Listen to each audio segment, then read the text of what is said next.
Bonjour mes frères, bonjour mes sœurs, papa, maman, jeunes gens, jeunes filles, bonjour.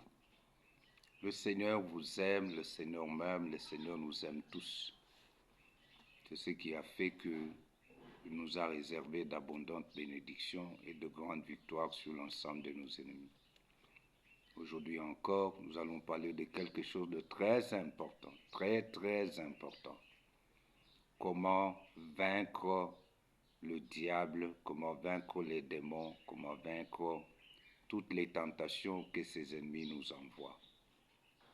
Le secret pour vaincre les tentations, vaincre le diable, vaincre les démons, se trouve dans la parole du Seigneur. Voilà pourquoi nous allons partager cette parole. Aujourd'hui, nous sommes dans Jacques, le livre de Jacques, chapitre 4.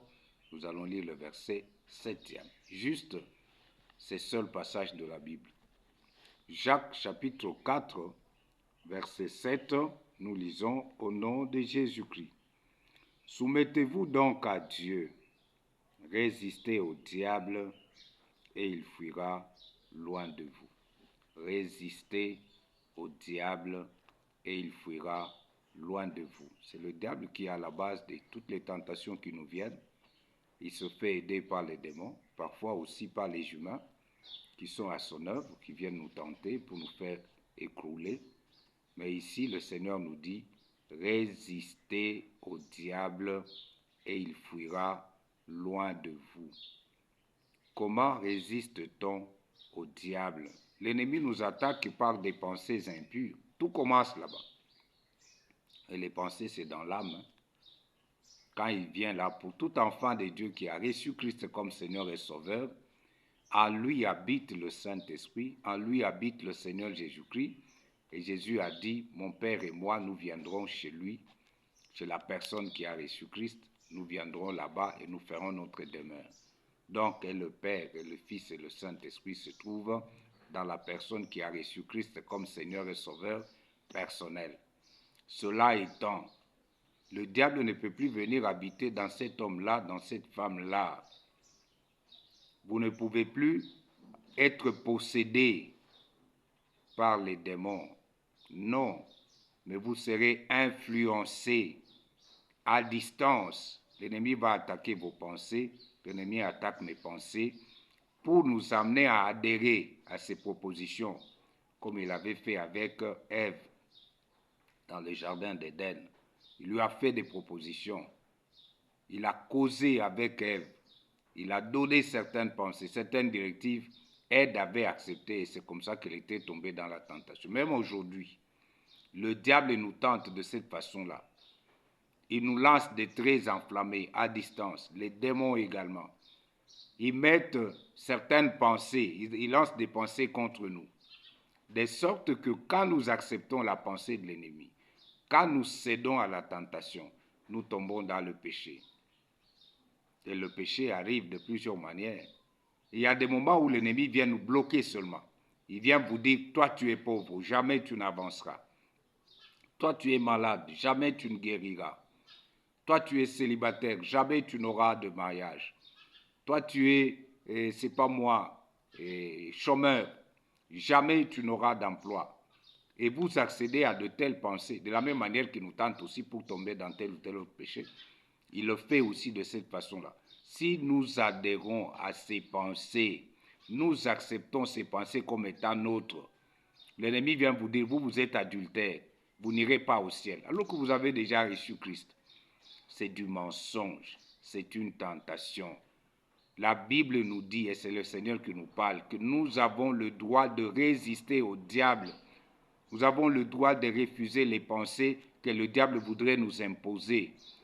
Nous avons le droit de refuser l'état d'esprit que l'ennemi voudrait nous imposer. Le Seigneur est avec nous. Et le moyen que Dieu nous donne, c'est sa parole. Et aujourd'hui, dans sa parole, il nous est dit, résistez au diable. Nous lui résistons avec quoi? Avec les pensées de la Bible, les pensées du Seigneur, la parole de Dieu. Vous vous souviendrez que Jésus a eu la victoire sur toutes les tentations que l'ennemi lui a amenées dans le désert. À peine il était baptisé, le Saint-Esprit est descendu sur lui. L'Esprit l'a conduit dans le désert pour être tenté par le diable. Mais bien aimé, quel que soit le degré de l'onction, la tentation viendra. Et si nous ne faisons pas attention, nous succombons de temps en temps. Mais Dieu, ce qu'il nous veut, c'est une vie de sainteté. Comme lui est saint, la Bible dit, comme celui qui vous a appelé est saint, vous aussi soyez saints dans toute votre conduite. De temps en temps, je jette le regard dans le livre de Job. Quand Dieu parle de Job devant le diable, il dit, as-tu vu Job, mon serviteur, intègre, juste?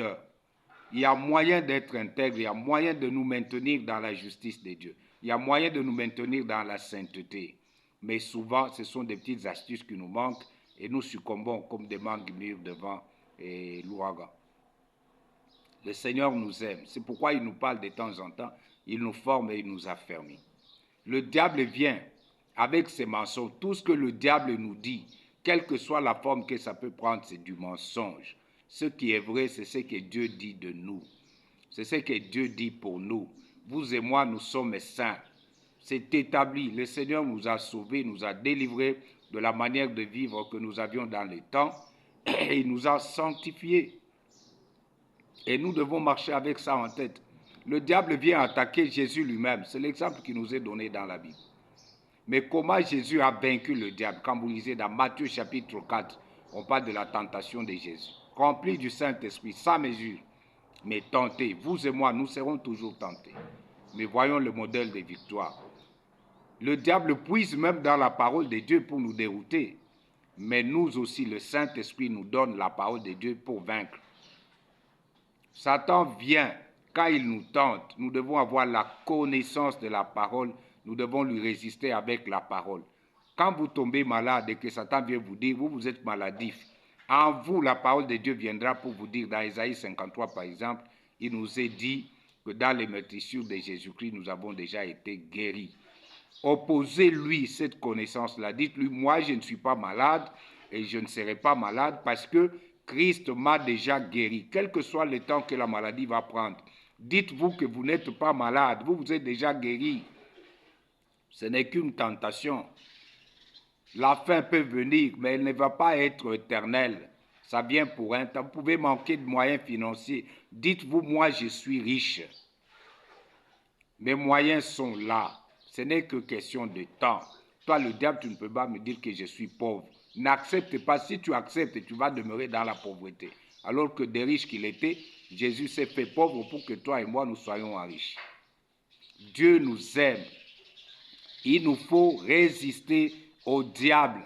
Nous lui résistons au moyen de la parole. Dans cette parole-là, nous y mettons la foi. C'est pourquoi il dit nous lui résistons avec une foi ferme. La foi, là, vient de ce qu'on entend, et ce qu'on entend vient de la parole de Christ. Et la base, c'est la parole. Dites au diable, moi je ne suis pas malade, moi je ne suis pas adultère, moi je ne suis pas mendiant, moi je ne suis pas pauvre, parce que la Bible me dit que je suis riche. Et effectivement, nous sommes riches. Même si les démons vous attaquent de n'importe quelle manière, quelle que soit leur nature, quel que soit leur nombre, quelle que soit leur puissance, la Bible dit, si Dieu est pour nous, là nous sommes dans Romains chapitre 8, si Dieu est pour nous, qui sera contre nous? Ce n'est qu'un temps d'entraînement, un temps d'exercice que Dieu nous donne.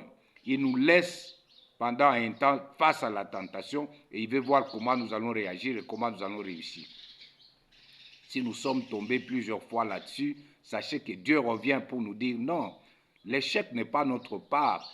Nous sommes victorieux.